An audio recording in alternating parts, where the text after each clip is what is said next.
ओम नाकुत्वा प्राणिनां हिंसा मांस मुत्तस्ते क्वचित् नैचे प्राणिबद्ध और स्वर्गयस्त स मानमासम विवर्जित। ये महर्षि मनु का श्लोक है। तो यह महर्षि मनु जो कह रहे हैं, आज की जो मेरी वीडियो रहेगी मेरी कि मांस का भोजन नहीं करना चाहिए। तो मांस जो है हमारे शरीर को हानि भी करता है और हम जो प्राणी हैं उनकी हिंसा भी करते हैं। इसलिए मांसाहार संसार का सबसे क्रूरतम, घृणित, अमानवीय महापाप है। अपना पेट भरने के लिए किसी जीव की हत्या करना राक्षसी कार्य है। हम अपना भला करें, हम अपना स्वाद देखें और दूसरे की हत्या करें, तो इससे और दुनिया में बढ़ के पाप हो क्या सके। मांसाहारी देखिए, एक कसाई मांसाहारी एक सुई चुभते ही पीड़ा से कराह उठता है और वह निर्दयता पूर्वक हजारों जानवरों की बोटी बोटी काट डालता है। तब उसकी पापी आत्मा में पीड़ा नहीं होती, नहीं जागती। मांसाहार की कुप्रवृत्ति इतनी भयंकर है कि कानून का भय न हो तो ये मांसाहारी राक्षस इंसानों को भी खा जाएं।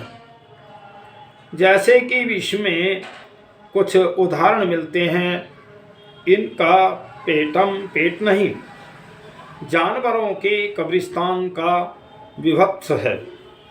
एक तरह मनुष्य ने इस पेट को ही कब्रिस्तान बना लिया।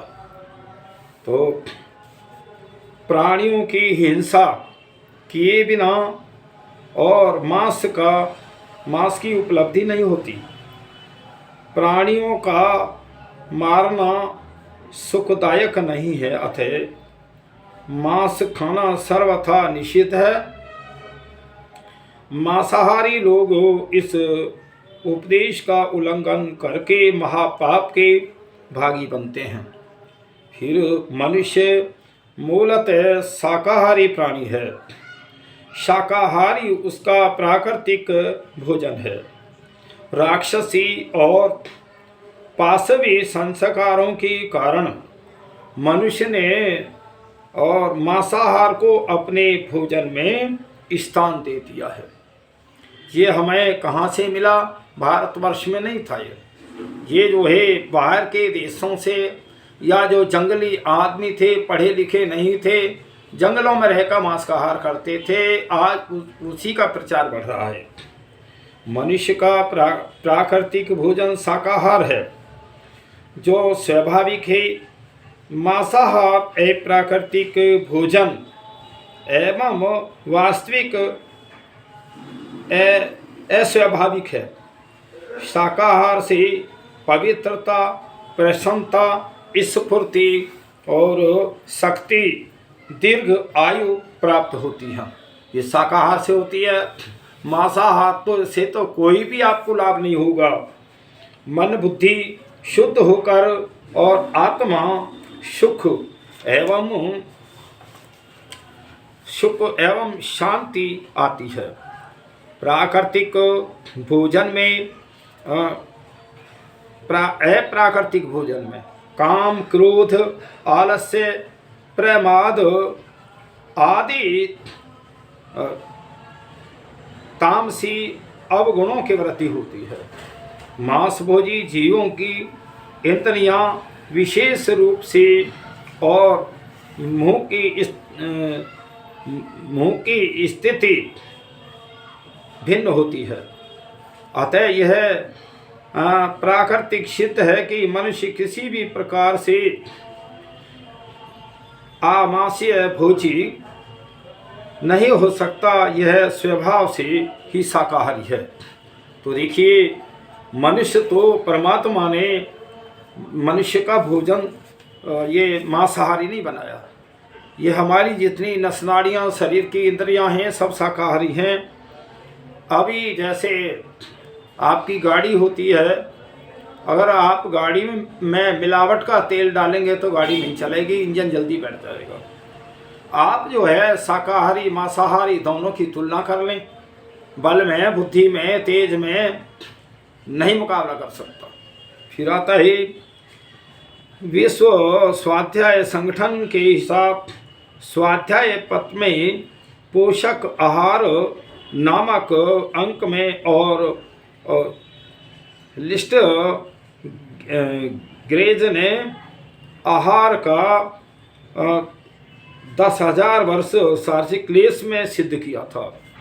तो फिर आदिकाल में मनुष्य शाकाहारी था, बाकी बाद में वह शिकारी भी बन गया और दुनिया के लोगों के खाने के वास्ते संसार में जहाँ तहाँ अनगिनत किस्म की चीज़ें भरी पड़ी हैं।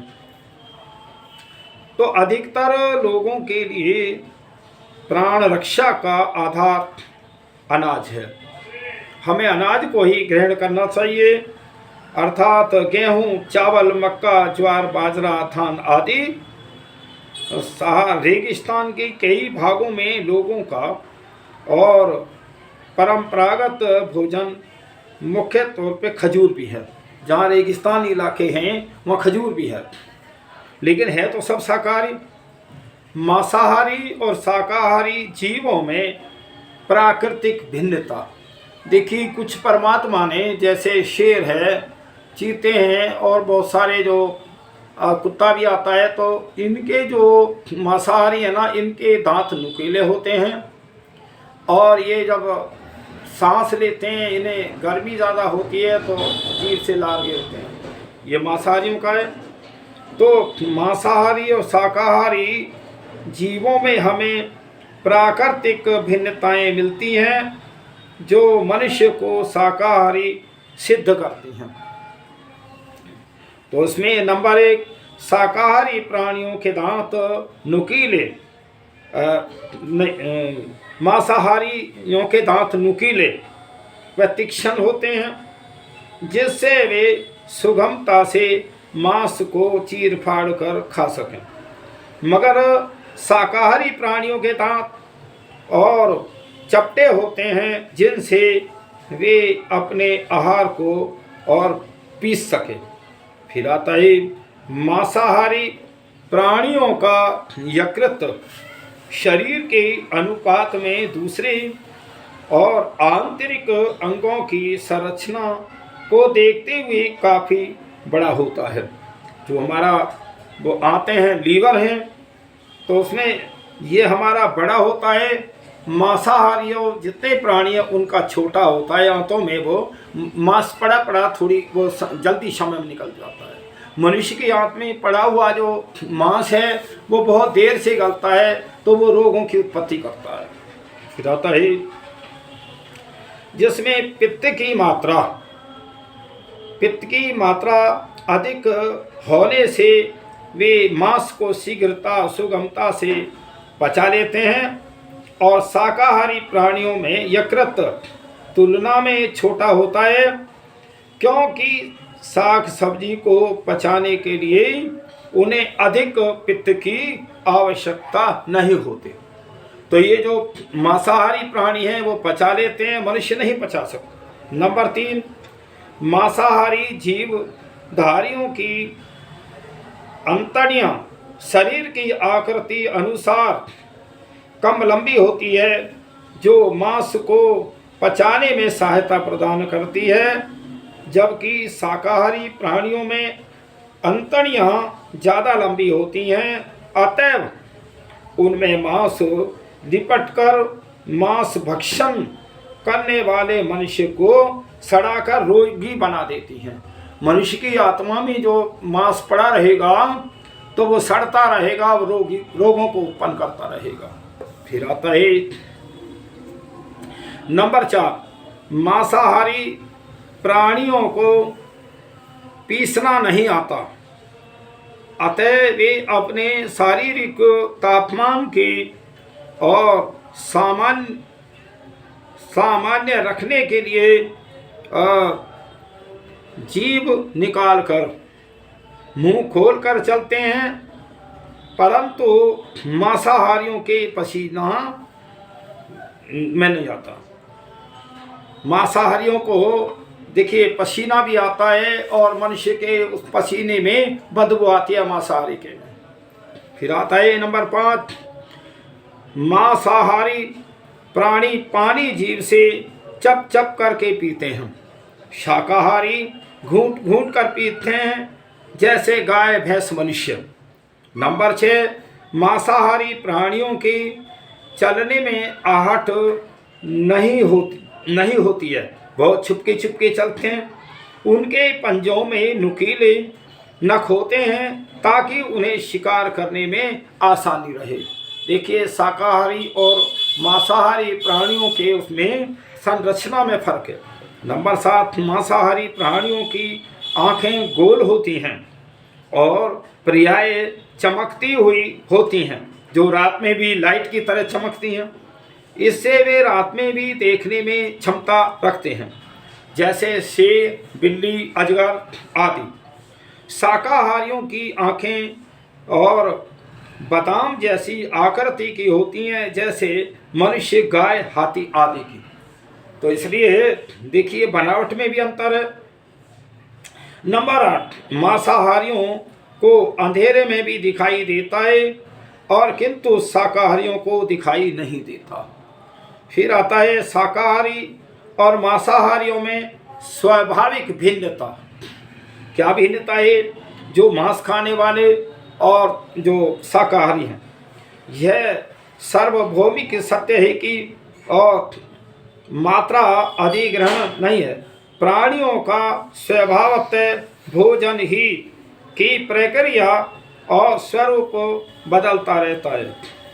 तो मांसाहारियों के स्वभाव में क्या अंतर हो जाता है, यह जानना हमारे लिए आवश्यक है। कुछ अंतर तो प्रत्येक दृष्टि गोचर में होते हैं, कुछ तो स्वाभाविक होती है शरीर की संरचना। और फिर यहाँ नंबर 1, मांसाहारियों के स्वभावतः दया किंचित मात्रा भी नहीं होती है और वे निर्दयी और हिंसक होते हैं। किसी को कष्ट से तड़पाते देखकर उनके अंदर कोमल भावना पैदा नहीं होती है, परंतु शाकाहारियों में मूलतः दया की भावना होती है और किसी को दर्द से तड़पते देखकर वह रुक सकता है। तो देखिए जितना आजकल ये लड़ाई झगड़े जो मारकाट फैल रही है, ये मांस भक्षण करने से हमारी जो बुद्धि है, हमारी जो आत्मा है, उसमें दया भाव खत्म हो गया, तो हम बिल्कुल हिंसक बन गए हैं। नंबर 2, शाकाहारियों में किसी जीव की जीवन रक्षा की भावना मन में रहती है। शाकाहारी के अनेकों बार सुनने में आता है कि एक हाथी ने एक बच्चे की शेर से रक्षा की, जबकि हिंसक मांसाहारी जानवरों को ऐसा करते कभी नहीं सुना होगा। तो यहाँ भी मांसाहारी और शाकाहारी का अंतर है। हाथी तो शाकाहारी है और शेर जो है मांसाहारी है, फिर भी किसी बच्चे को वो बचाता है, उसके अंदर दया है हाथी के। फिर मांसाहारी प्राणी भूख से व्याकुल होकर और अपने ही नवजात शिशु का, देखिए बहुत बात ऐसे उदाहरण होते हैं, नवजात शिशु का भक्षण करा जाते हैं। परंतु शाकाहारी प्राणी कभी ऐसा नहीं करते।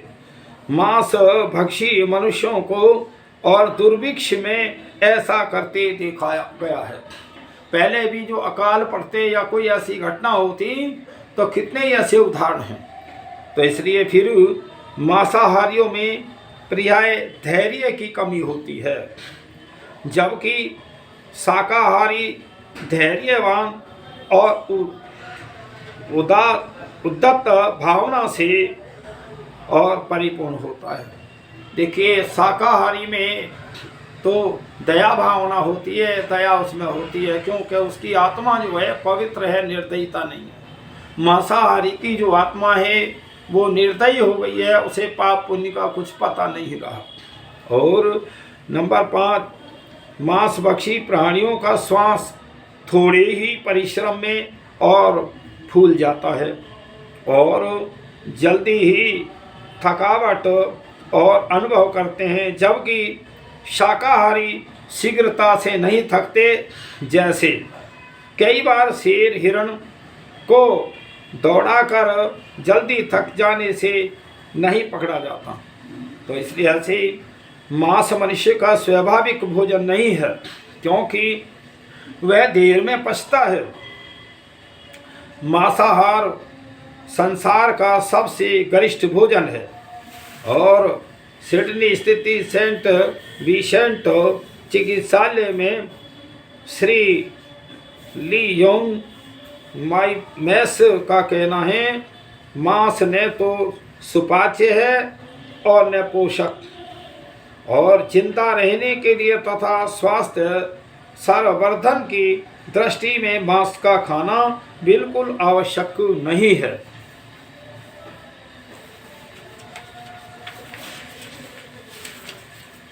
देखिए, मांस भक्षण विभिन्न रोगों का खुला निमंत्रण है। डॉक्टर मालकार्टन लिखते हैं कि संसार भर के रोगजनक कीटाणुओं से कहीं अधिक मांस तथा मांस से बने हुए और अल्प पदार्थ मानव जीवन को नष्ट करते हैं। मांस भक्षण से कैंसर, गठिया, मोतीझारा, सिर दर्द और क्षय, उन्माद और श्वास रोग, निमोनिया, भगंदर आदि सैकड़ों रोग उत्पन्न होते हैं। तो ये क्योंकि हमारा जो शरीर परमात्मा ने बनाया ही शाकाहारी है, तो इसलिए अगर तुम इससे विपरीत भोजन करोगे तो वो तुम्हारा शरीर काम करेगा ही नहीं, चलेगा नहीं।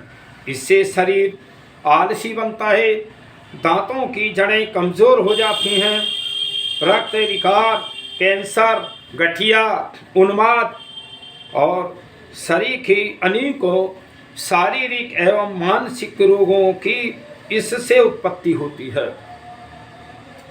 डॉक्टर हेग ने अनेक प्रकार के मांसों का विश्लेषण करके लिखा है कि विभिन्न प्रकार के मांसों में प्रति पाउंड 6 ग्राम तक यूरिया एसिड पाया जाता है। मनुष्य शरीर में तरह तरह की बीमारियां उत्पन्न करता है और यह एक प्रकार का विषय, और जब यह खून में मिलता है तो दिल की जलन और जिगर की खराबी, टीबी, श्वास रोग और खून की कमी, गठिया, हिस्टीरिया, सुस्ती, निद्रा का अधिक आना, निमोनिया आदि सैकड़ों रोगों को पैदा करता है मांस। इसमें एक भी कहीं कोई नहीं लिखा कि कहीं मांस के अंदर कोई गुण हो या कोई औषधि हो। रूस के प्रसिद्ध और शरीर शास्त्र के जानने वाले डॉक्टर मैचनिकॉफ ने बहुत वर्ष पहले घोषित किया था कि दही और मट्ठा दीर्घ जीवन प्रदान करने वाले सर्वोत्तम पदार्थ हैं। ये जोड़ों में एकता यूरिक एसिड को घुलाकर बाहर निकाल देते हैं, जिससे शरीर के भीतर रक्त की धारा निर्बाध रूप से प्रभावित होने लगती है। वही स्वास्थ्य के लिए, स्वस्थ रहने के लिए मुख्य साधन है। तो यहाँ देखिए, एक डॉक्टर वाटमैन और Weinstein Harvard Medical School America की सम्मति है कि मांसाहारी लोगों का पेशाब प्रायः तेजाब युक्त होता है, जलन होता है उसमें। इसीलिए शरीर के खून में तेजाब और क्षार का अनुपात ठीक रखने के लिए हड्डियों में से क्षार निकलकर और खून में मिलता है, जिससे विपरीत शाकाहारियों का पेशाब क्षार युक्त होता है, जिससे उनकी हड्डियों का क्षार खून में नहीं जाता और हड्डियां मजबूत रहती हैं। अतः जिन लोगों की हड्डियां कमज़ोर हों उनको अधिकतर फल और सब्जियां और दूध का सेवन करना चाहिए और मांस भक्षण छोड़ देना चाहिए। अब विचार आता है मांस खाने से गुर्दों में पथरी एवं मछली मांस खाने से टीबी, गठिया रोग आदि होते हैं। ये लिखते हैं डॉक्टर रामलिंग स्वामी जी ने कहा कि मांस व शराब भारत के सर्वनाश का कारण बना। प्रोफेसर रामलिंग स्वामी जी ने कहा भारतवासियों के लिए यूरोप, अमेरिका आदि पश्चिमी देशों के खान पान की अंधाधुंध नकल करके अपने खान पान में और मांस, शराब आदि का उपयोग करना सर्वथा अनुचित है। तो अब तो बहुत सारे पश्चिमी देशों ने और यह अच्छी तरह से समझ लिया है कि बकरे का या सूअर का या गाय का मांस अथवा किसी भी प्रकार का सामिष आहार, अंडे, मछली, मांस का भोजन स्वास्थ्य के लिए अति अधिक हानिकारक है। आज मेडिकल साइंस ने अंडे, मछली, मांस का अंतड़ियों के रोगों के साथ गहरा संबंध बताया है। तो देखिए भाई, मनुष्य फिर भी ना समझे कि भाई ये मांस क्या है और मांस से हमें लाभ क्या है, हानि क्या है। हम प्रत्येक जो भी भोजन करें, जो कार्य करें, उसमें हमें ये समझना चाहिए कि जो मैं भोजन कर रहा हूँ इसका गुण क्या है, स्वभाव इसका क्या है, वही मेरे शरीर के अंदर रस रक्त बनेगा उसी का। अब आता है रक्तचाप। और देखिए मांस में अधिक चर्बी के कारण उसमें कोलेस्ट्रॉल होता है जो खून की नाड़ियों में जमाव पैदा करता है और उन्हें सिकोड़ देता है। इससे खून का दौरा गड़बड़ा जाने से और रक्तचाप नामक हृदय रोग बढ़ता है और इसका सबसे बड़ा कारण मांसाहार है। आज जो है ये अस्पताल तो खुल रहे हैं पर अस्पतालों में हमने तो कोई ठीक भी होता नहीं देखा, रोग पे रोग बढ़ते जा रहे हैं। ये कमी हमारे आहार की है। पशु रोगी की छूत बीमारी पशु के मांस के द्वारा मांसाहारी मनुष्यों में छूत के कई रोग पहुंच जाते हैं। छूत का और गर्भपात, कैंसर, रसौली, टीबी, रक्त पर पुट्ठों में यूरिक एसिड आदि। तो देखिए मैं पशुओं की बात कहता हूँ। लगभग 20 वर्ष पहले एक दिन की घटना है। एक जो राजस्थान से हमारे इधर भारतवर्ष में यूपी में पशुओं को जब फसल कट जाती है लाते हैं, तो उस समय एक राजस्थान का व्यक्ति एक भेड़ चराने आया तो उसकी भेड़ मर गई और भेड़ जब मर गई तो उसे कंधे पे रख कर के लाया और कसाई के वहाँ देने को जा रहा था। तो देखिए उस समय मेरे मन में एक विचार आया कि ये भेड़ तो मर गई हो कोई जहरीली वस्तु खा के, तो क्या इसके मांस में जहर का प्रवेश नहीं हुआ और फिर इसे मनुष्य जो खाता है। देखो जिसको जो मनुष्य सारे संसार में सारे प्राणियों का श्रेष्ठ है, राजा है। अगर मैं श्रेष्ठता की करूं मैं तो सबसे प्रथम तो परम पिता परमात्मा जिसने संसार बनाया और दूसरे नंबर पे तो मनुष्य है कि ये इसको बुद्धि दी है और ये ठीक कार्य करे तो सारे प्राणियों का ही राजा भी है मनुष्य। और तीसरे नंबर पे आती है गाय। गाय सबसे श्रेष्ठ प्राणी है और गाय जो है अमृत दूध देती है, घास फूस खा खा के बेचारी, और फिर भी उसके मांस को खा जाते हैं।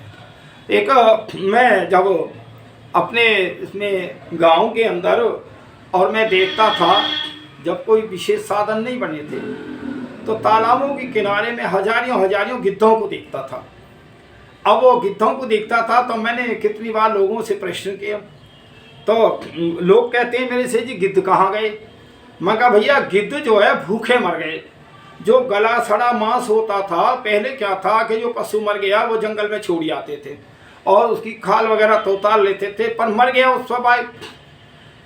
तो उसके बाद जो जितने वो थे गिद्ध वगैरह, मैंने हजारियों गिद्धों को देखा, और आज तो गिद्ध ही नजर नहीं आते। बोले जी गिद्ध कहाँ चले गए? मगर भैया गिद्ध भूखा मर गए, गिद्धों का भोजन जो है मनुष्य ने ले लिया। अब गिद्ध का तो भोजन मांसाहारी गला सड़ा, और वह सारे गले सड़े मांस को जो है मनुष्य खाने लगा, इसलिए गिद्ध जो है समाप्त हो गए। प्रजाति कहीं कहीं होंगी, अलग बात है, पर मैं ये गौतम बुद्ध नगर में तो नहीं देख रहा कहीं गिद्धों को। ये विचार करो, ये मनुष्य तो सबसे श्रेष्ठ है, प्राणियों में सबसे श्रेष्ठ है, पर कुछ या पृथ्वी पे छोड़ेगा या ना छोड़ेगा, सारे जीव जंतुओं को मार के ही छोड़ेगा। तो देखिए फिर पशुओं में रोगों की छूत बीमारी, पशु के मांस की द्वारा मांसाहारी और मनुष्यों में छूत के कई रोग पहुंच जाते हैं। छूत का गर्भपात, कैंसर, रसोली, टीबी, रक्त पर और पुट्ठों में यूरिक एसिड आ जाती है। अनेक रोग प्राकृतिक चिकित्सा के प्रवर्तक डॉक्टर और लुई की कहानी कहते हैं कि मांसाहार एक नहीं अनेक भयंकर रोगों की जड़ है। ये तो डॉक्टर कह रहे हैं, ऐसा नहीं। तो फिर गठिया 6 और डॉक्टर मेरी एस ब्राउन ने अपनी पुस्तक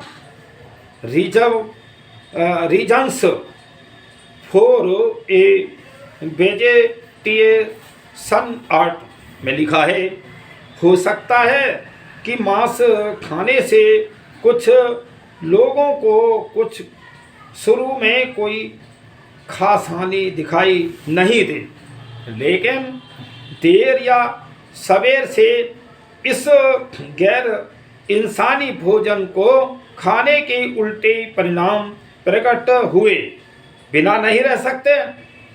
इस भोजन में से जिगर और गुर्दे खराब होकर काम करना बंद कर देते हैं।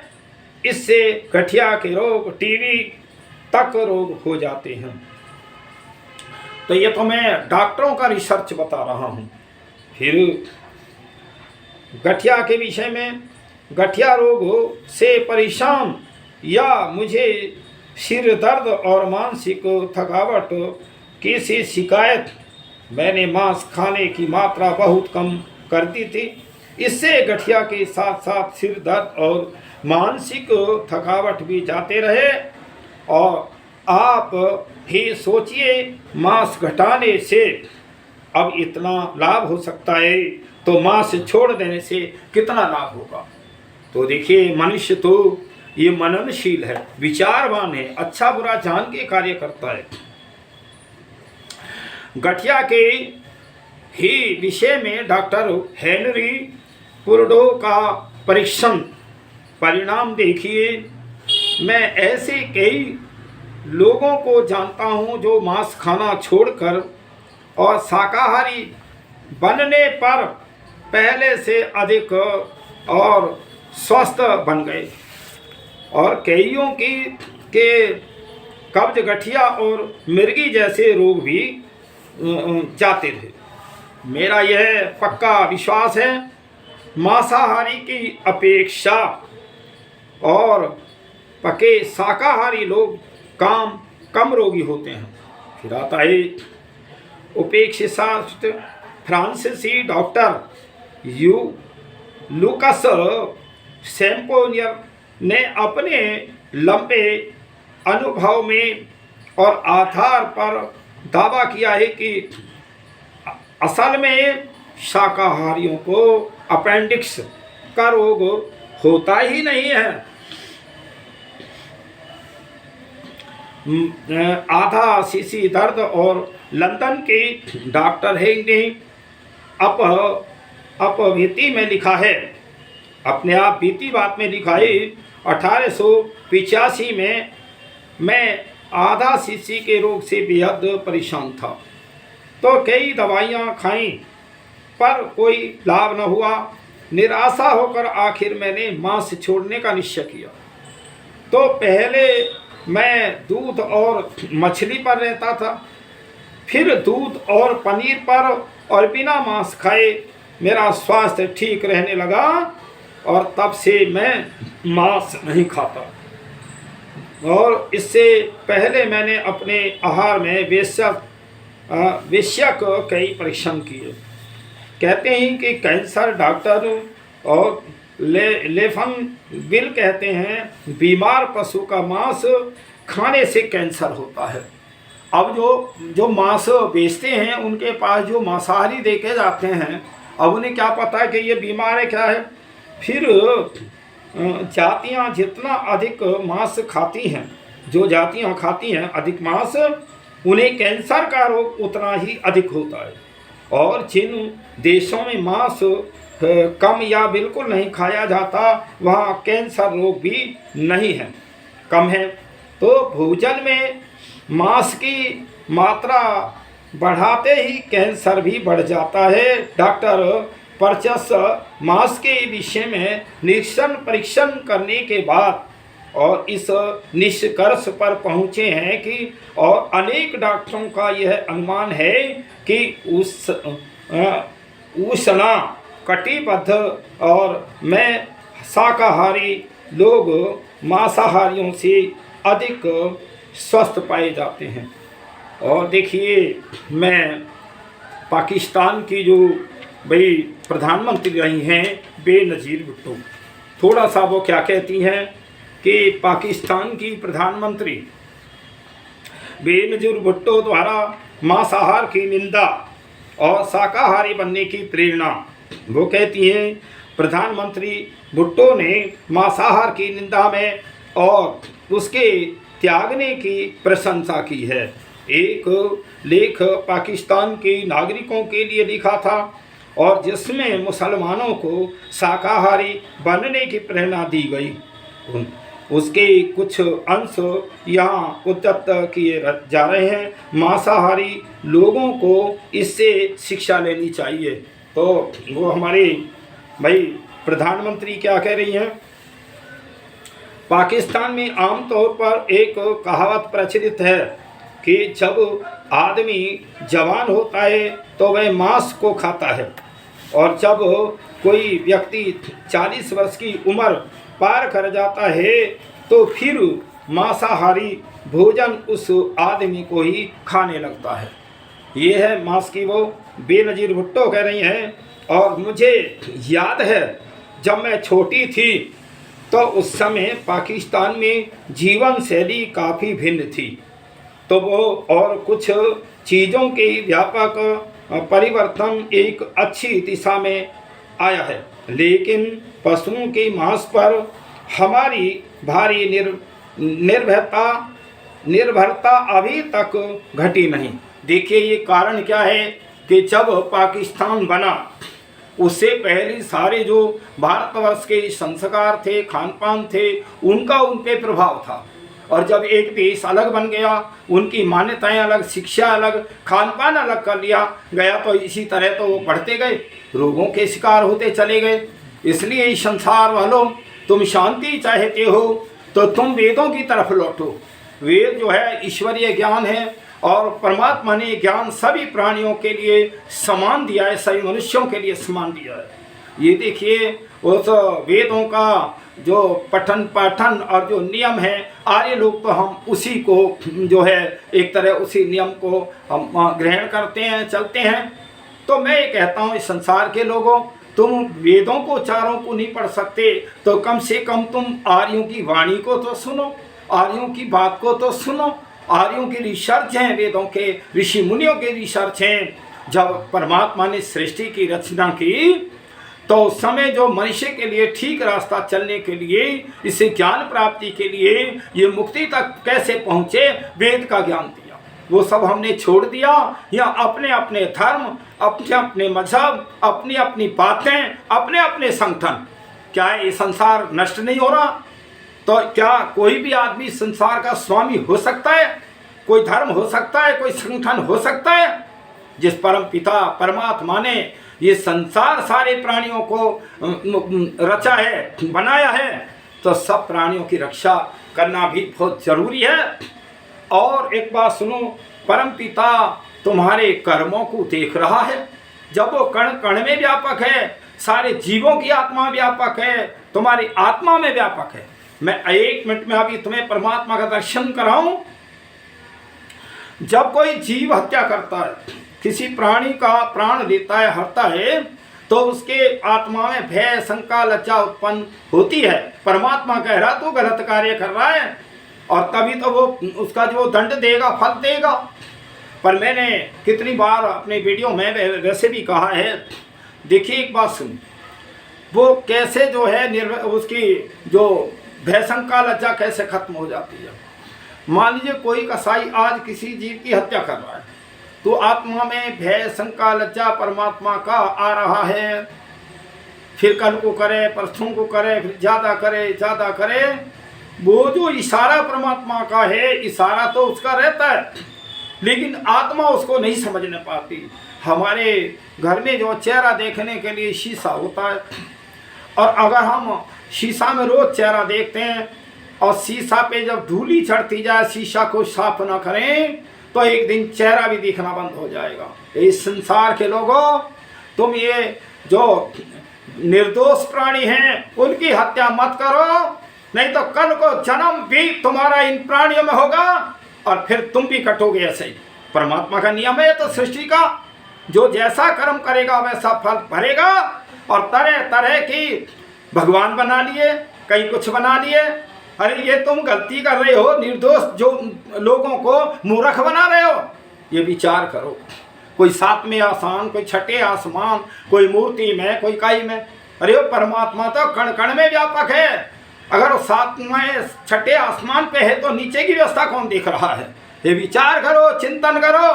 तुम्हारे कहने से तुम्हारी बात सफल नहीं हो सकती। न्यायाधीश परम पिता परमात्मा है, सब वो जीवों का पिता है, सबकी माता है, सबका गुरु है, सब उसी ने वो भेजा है। वो कर्म फल का दाता है। वो अपने जो ये प्राणी है, इनके कर्म पहले भाई गलत होंगे, तब ये भोग योनि में आए। मनुष्य योनि कर्म योनि है, और अन्य जो जितने भी योनियां हैं सब ये भोग योनियां हैं। वो जीव आत्माएं अपने कर्मों का फल भोग रही हैं, और कल को तुम भी ऐसे ही भोगोगे। ऐसा नहीं है, ये तुम उन प्राणियों में जाओगे जिनकी तुम हत्याएं जितनी बार कर रहे हो, उतने बार पशु पक्षियों के जन्म में तुम्हें आना पड़ेगा, कटना पड़ेगा। ये समझो, कोई समझो भाई आज मैं स्वतंत्र हूँ, मैं अपनी उसने स्वतंत्रता में, अपनी शक्ति में कुछ भी कर रहा हूँ, लेकिन परमात्मा से बढ़कर कोई दुनिया का नहीं हो सकता। वो चींटी का भी उतना ही है, हाथी का भी उतना ही है, मनुष्य का भी उतना ही है, गधा, घोड़े, कुत्ते, सब में उसकी वो आत्मा में व्यापक है, सबके कर्मों को देख रहा है। उस परम पिता परमात्मा से डरो, और उसकी जो भाई वेदों की पुस्तक है उसे पढ़ो। अन्य जो जितनी पुस्तक हैं ये सब मनुष्य करते हैं, चाहे रामायण है, गीता है, कुरान है, पुराण है, बाइबिल है, कोई भी है, ये सब मनुष्यों की है, ईश्वरकृत एक भी नहीं है। ईश्वरकृत पुस्तक वेद है, वेदों को पढ़ो। जिसने सारी दुनिया बनाई है तो तुम्हारा निश्चित कल्याण होगा। ऐसे तुम हिंसा करने से क्यों पाप में डूब रहे हो? मानो एक कसाई ने 1000 मुर्गे भी काटे या जो भी काटे प्राणी, तो उसे 1000 बार जब जन्म मुर्गे का लेगा तभी तो पूरा होगा। ये विचार करो, ये न्याय है ईश्वर का। वेदों को पढ़ के तो देखो जरा। अब मैं नहीं मानता तो ये तो कोई अपनी एक तरह मनमर्जी हो गई, लेकिन तुम्हारे कहने से मनमर्जी नहीं चलेगी। इस सारे संसार का जो स्वामी परमपिता परमात्मा है, उसने सभी प्राणियों को इस पृथ्वी पे भेजा है, उसी ने सबको जन्म दिया है, वही हमारा न्याय करता है, वही पालन करता है। हम इस संसार के स्वामी हो नहीं सकते। कोई कितना ही कर ले, कोई आज तक हुआ हो तो ये बता दो भाई कि वो स्वामी बना। कितने दिन के मेहमान हो, मैं एक कमरे का भी है जो मेरा मकान है, मैं इसका मालिक नहीं हूँ। क्यों मालिक बन ही नहीं सकता? मैं कल को ना रहा और इसका स्वामी परम पिता परमात्मा ही है सारे विश्व का। तुम उस परमात्मा को भूल करके और अन्य जीवों पे दया करो, तुम उसको याद करो, वो उस परम पिता परमात्मा। कई लोग बहुत भक्ति में रहते हैं भाई, और भक्ति तो करते हो लेकिन भाई ईश्वर कोई नहीं जानते भक्ति हम किसकी करें। तो भक्ति हुई क्या? हम किसी प्राणियों पे दया नहीं करते तो फिर भक्ति कहाँ हुई? हम कहाँ ऐसे दयावान हो गए कि जो हम वो भक्त बन गए? तो ये भक्ति के नाम पे सारे संसार के अंदर अंधी परंपराएं हैं, केवल ये संगठन है। संगठन से पेहा भी हो रहा, यही है संसार में।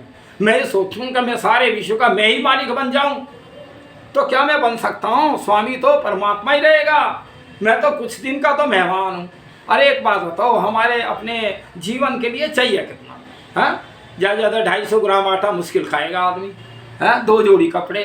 किसके लिए इतनी हिंसा कर रहे हो, मार रहे हो, पैसा कमा रहे हो, जीवों के उसको मांस को बेच रहे हो और उसको बेच रहे हो। एक बात आती है, कितने लोग दोषी हैं, कितने लोग पापी हैं, कितने लोग दंडित होंगे। जैसे मान लीजिए किसान ने और गाय को कसाई को बेचा, किसान भी पापी है और जो कसाई लेखा है वो भी पापी है। और उसने फिर वो होते हैं तो उसने कसाई को दे दिया, कसाई पापी है।